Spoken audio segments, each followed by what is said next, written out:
Centre ఇప్పించిన centre తెరిచిండ్రు కానీ ఇప్పటిదాకా సెంటర్లల్లా కనీసం సంచులు కూడా ఇస్తలేరు. మరి అది కూడా 10 కుంటలే కొంటారట. మరి మిగిలిన 20 కుంటలు ఎటు పోవాలా? మరి ఇదేనా రైతు రాజ్యం అంటే? ఇదేనా ఈ రాష్ట్ర ప్రభుత్వ వైఖరిని అడుగుతా ఉన్నాను. ముఖ్యమంత్రి కేవలం నువ్వు సెక్రటరియట్ లో ఏసీ రూమ్ లో కూర్చొని అధికారులు ఇచ్చిన లెక్కలు చెప్పుడు కాదు. నువ్వు నిజంగా నీకు దమ్ము ధైర్యం ఉంటే ప్రజల్లోకి వెళ్ళు, మరి ప్రజా సమస్యలు తెలుసుకునే ప్రయత్నం చేయు.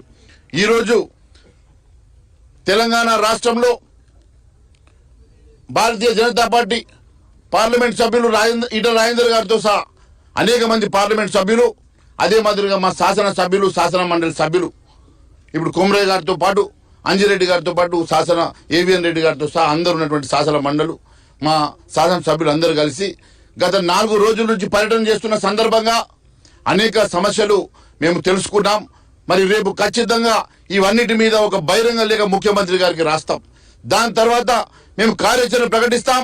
మీరు రైతు సమస్యలు పరిష్కరించే వరకు ఖచ్చితంగా మేము వెంబడిస్తాం. ఎట్టి పరిస్థితుల్లో వదిలే సమస్య లేదని చెప్పి తెలియజేస్తా ఉన్నాను.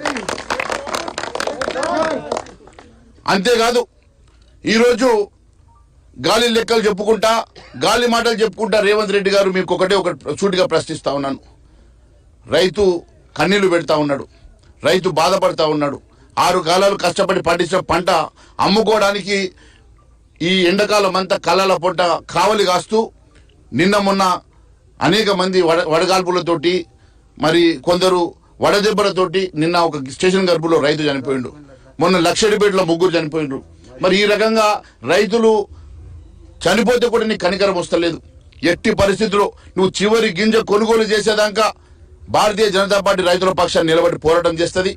భారతీయ జనతా పార్టీ పక్షాన్ని మేమందరం కలిసి అవసరమైతే రైతు పోరాటం చేసినా సరే మీ మెడలు వంచుతామని చెప్పి మరొకసారి తెలియజేస్తా ఉన్నాను.